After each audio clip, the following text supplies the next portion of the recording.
And your hair looks good too. Thank you. You had to cut it, but thank you. Oh my gosh. Glad you're here.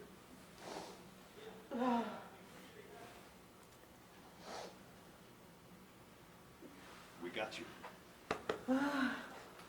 That felt so good hearing that from you.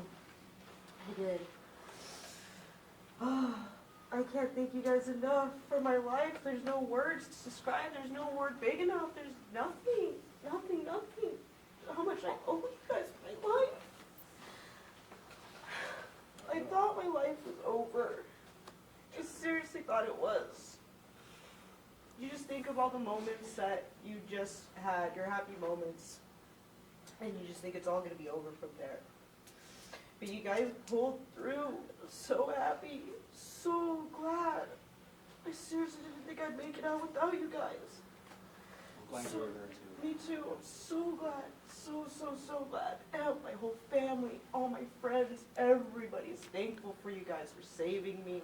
I'm so thankful for you guys. There's no way I'm ever going to be repaying it, of course, but This is repayment enough. Yeah, This is it. plenty. there's no one else to say. The whole experience was just insane, and for you guys to save me, just truly amazing. You guys are just awesome. It's amazing. No words. No, there's no words.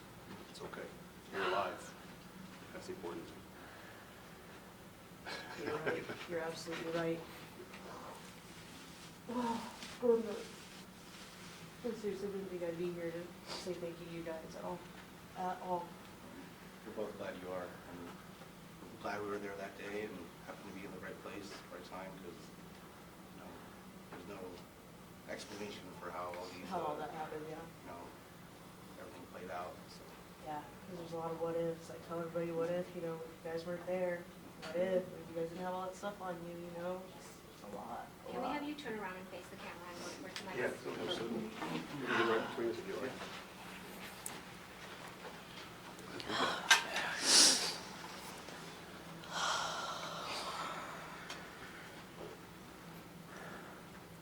Well, this is pretty cool. It is. What did you think when you saw him, Amy? I guess just relief, seeing their faces again, and just my heart felt full seeing their faces again. There's really no words to describe it. How do you say thank you like that, What do you say, like, besides thank you? There's absolutely no words for it. What they did was heroic, courageous, just brave. It's just insane. So seeing them again and on my 2 feet and actually being able to say thank you and actually hug them feels great. Feels awesome. How about you, Brian?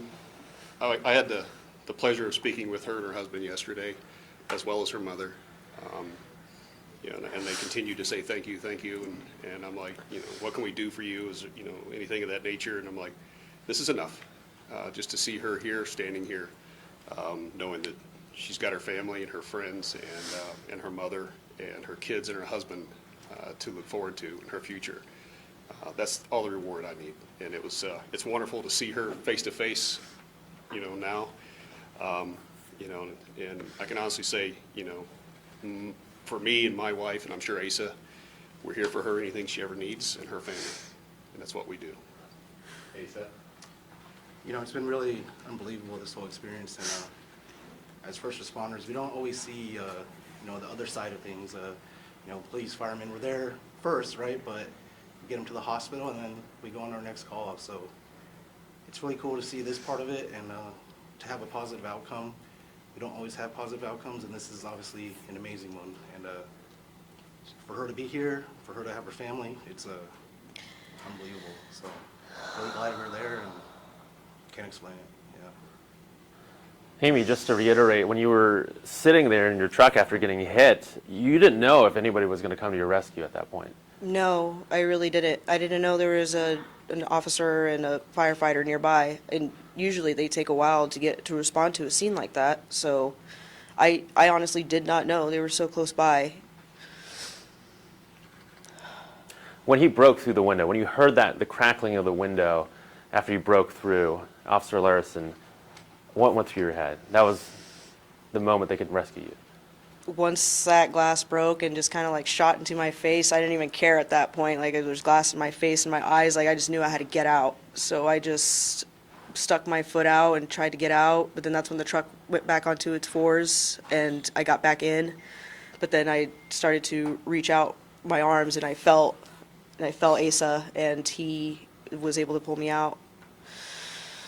Describe that feeling of knowing you're going to be okay. Going from being in that car to immediate knowing 180 degrees you're going to be all right. Describe that feeling.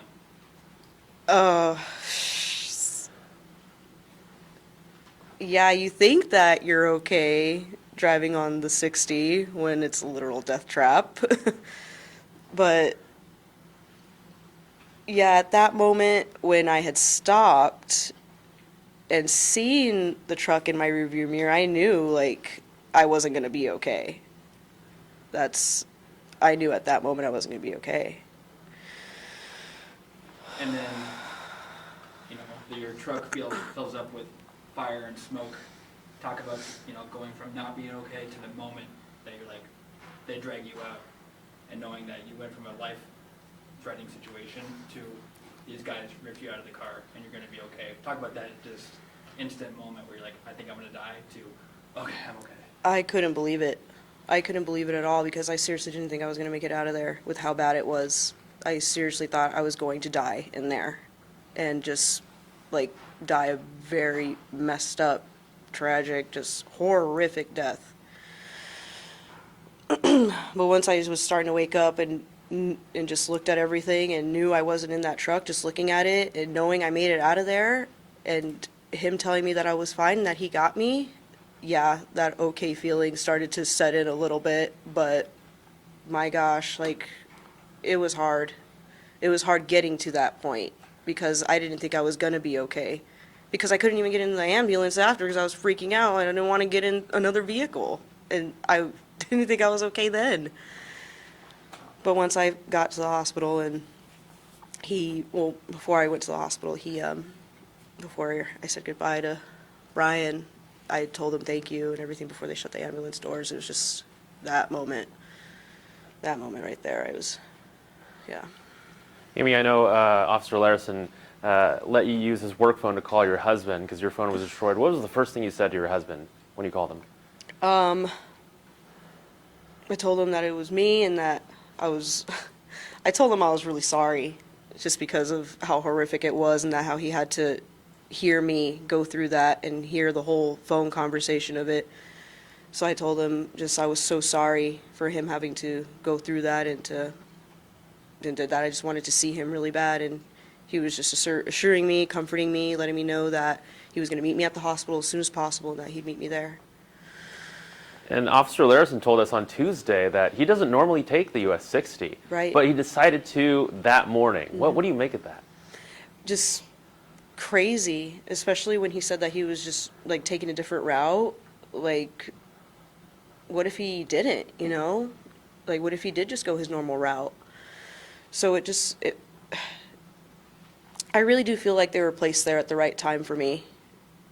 They were truly my angels in that God put them there for me to protect me because they knew he knew something horrific was going to happen.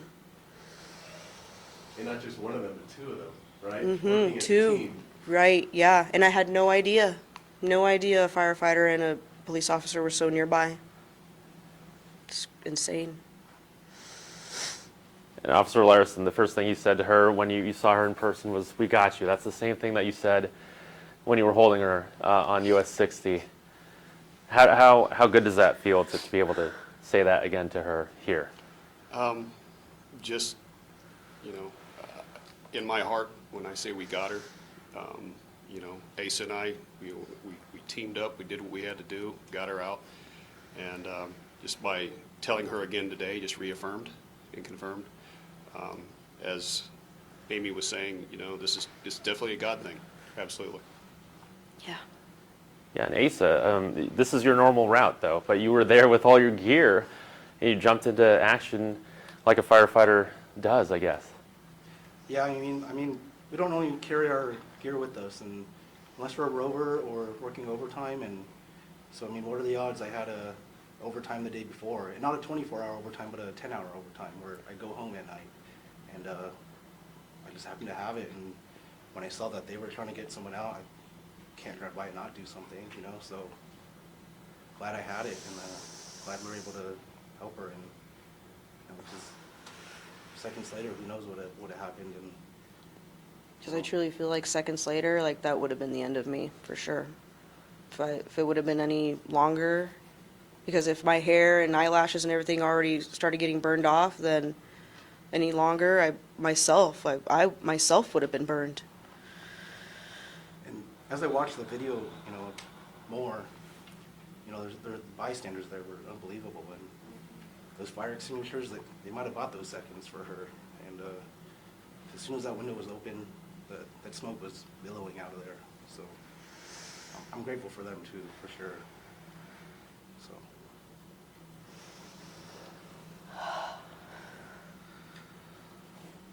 What have the past 2 days been like for you? Just, you know, Getting drag here, rep- getting drag- getting here was hard. Doing all my interviews have been hard, and just it's hard. I don't ever want to get on the 60 again. I don't ever want to get in a car again. It was already hard enough getting here today to talk about all this and just being on the roads, just seeing all the semi drivers everywhere. I'm just terrified. Can't even look at them anymore.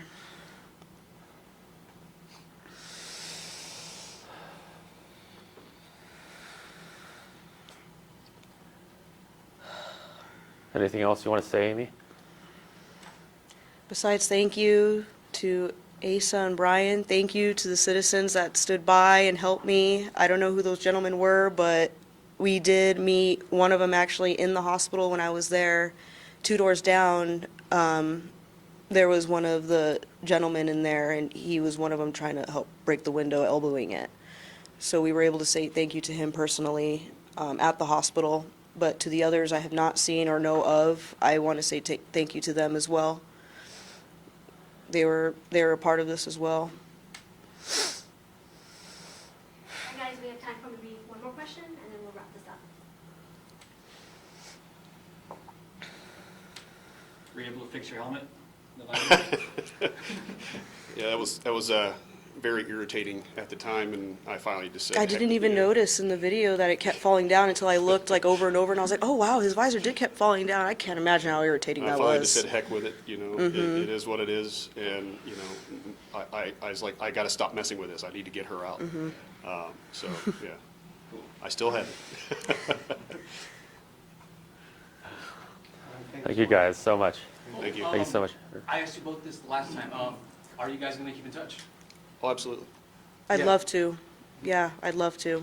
Especially for the resources I'll be needing and everything, and yeah.